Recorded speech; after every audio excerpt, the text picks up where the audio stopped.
Hi everyone, how are you?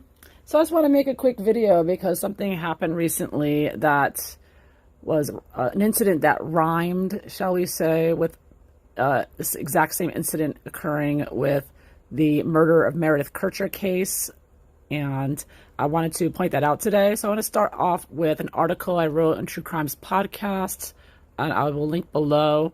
And I wrote this back in 2016, September 2nd, 2016. And I was going through a hit piece by the Rolling Stone that was, of course, supporting Amanda Knox and claiming her innocence. But of course, if you go through the trial and all the data and read the court documents and ignore the fake news, it's quite clear Amanda Knox, Raphael Sledge-Toe, and Rudy Gaudet all murdered Meredith Kercher together. But anyways, I'm not going to be going through the case here. I just want to point out that the Rolling Stone was a paid propaganda hit piece to support a murderer. Okay?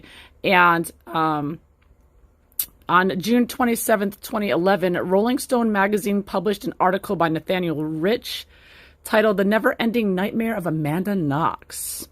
The writer did a poor job as amateur work. There's false public relations points all over it. They did no research. So the point is, it was propaganda. The article was lengthy, filled with factual errors. Some parts were well written. However, he wrote in a clearly biased article, and his story was widely circulated for supporting Amanda Knox. So I went through some of the most egregious errors made in this Rolling Stone article and proof against it. And again, I'll link it below if you're interested. So just to point out, Rolling Stone is corrupt. Rolling Stone is nothing but a propaganda arm of, I guess, the deep state or whoever. I'm beginning to think that's the case because, like, history repeating itself now with these vaccines or mRNA, experimental mRNA injections that they're trying to force on everyone. What Dr. Zelenko calls the doctor for Donald Trump and the president of Brazil, he would call the poison death shots. So now the propaganda is trying to force everyone to take these poison death shots, and when real cures, cheap cures like ivermectin and hydroxychloroquine are brought up again and again and again, the big pharma and the people who is throwing all this money at our media to try to censor that and to, convince you that these safe cures like ivermectin that's been used for decades, almost 100 years, perfectly safe, but they want to make it seem like it's not, because legally, if there's an alternative to curing COVID, then the vaccines lose their emergency use authorization. So this is why they're spending so much money and so much effort to try to downgrade and convince you that, ivermectin and hydroxychloroquine are bad, when in fact they're not. They're perfectly safe, cheap, and effective in curing COVID-19. And this was shown recently by none other than Joe Rogan. Joe Rogan recently got COVID-19. Prominent podcaster Joe Rogan got COVID, and he says he took ivermectin. So this is on September 1st. Here's this article. So prominent podcaster Joe Rogan tested positive for COVID and battled it with all kinds of things. 54-year-old from New York, New Jersey, posted on his Instagram account about his experience. And he said he used, not just ivermectin, he used monoclonal antibodies, Z-Pak, which is zithromycin, which is an antibiotic, prednisone, which is an anti-inflammatory, and vitamin drips, and ivermectin. So he used a lot of things, but he used ivermectin, and it worked. He felt better like in a day or two.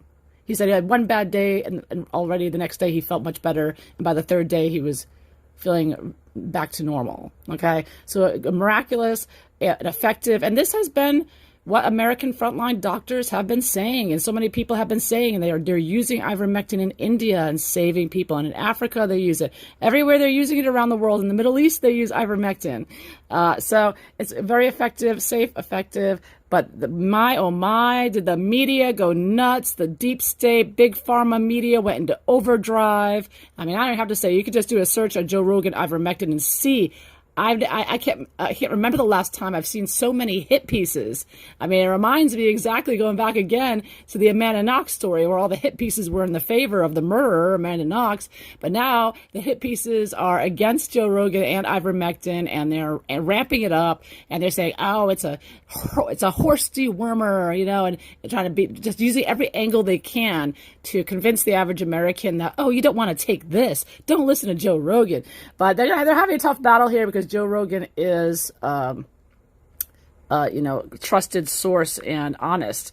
And of course, the reason I'm bringing this up again, back to the old hit piece mag here, Rolling Stone. So just like Rolling Stone lied about the Meredith Kercher murder case, didn't check their facts, the Rolling Stone decided to publish an article claiming that a hospital in Oklahoma was overwhelmed by people overdosing on ivermectin.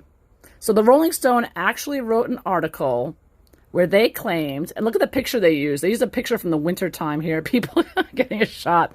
So Rolling Stone is saying gunshot victims left waiting as horse dewormer overdoses overwhelm Oklahoma hospitals. So this Rolling Stone hit piece here is not only saying that all these people are overdosing. Here's a Rolling Stone article here. Not only did they say that all these people overdosing, they're saying a gunshot wound victim couldn't get help because of all these ivermectin taking people who overdosed, which is a total lie. Total lie. They didn't even call the hospital. They took the word of some quack guy. And the hospital, by here in this case, thank goodness, the hospital caught wind of the Rolling Stone story, which is kind of hard not to see. So the message from the administration of the hospital, and they said, although Dr. Jason McKellia, who was the source that the Rolling Stone used, is not an employee of the NHS Sequoia Hospital, it says here that he has not worked at that location, and that Sequoia Hospital, that Rolling Stone wrote about, has not treated any patients due to complications related to taking ivermectin. That includes not treating any patient for ivermectin overdose.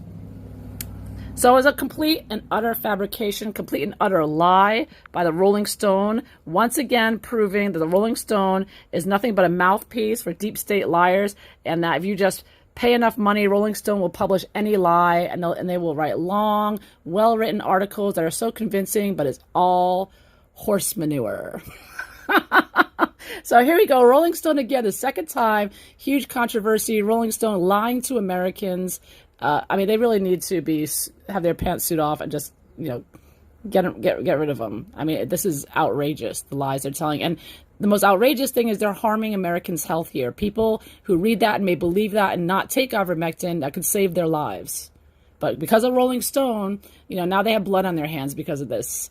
So I just want to point that out. So thanks for listening. Take care. Bye-bye.